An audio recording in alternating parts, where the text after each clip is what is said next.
Hello friends, প্রথমবার আমার একা একা ফ্লাইটে চাপা। তো আমি ভাইয়ের বাড়িতে আসব। তো এবারে আমার সাথে কেউ ছিল না। যতবার আমি ফ্লাইটে চেপেছি আমার হাজব্যান্ড না হলে ছেলেরা ছিল। তো এবারে একা একা ভীষণ ভয় করছিল। তো আমি ভয়টা কিন্তু কাউকে বুঝতে দিইনি।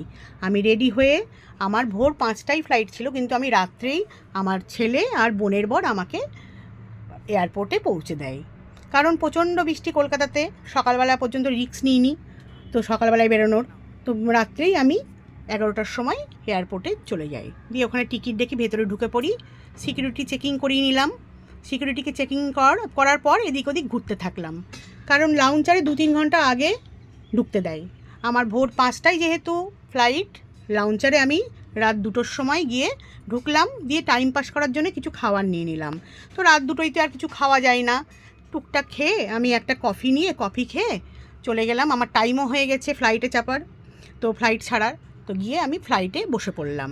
যথারীতি সুন্দরভাবে ফ্লাইটে উঠে আমি গন্তব্যস্থলে পৌঁছে যাই। টাটা।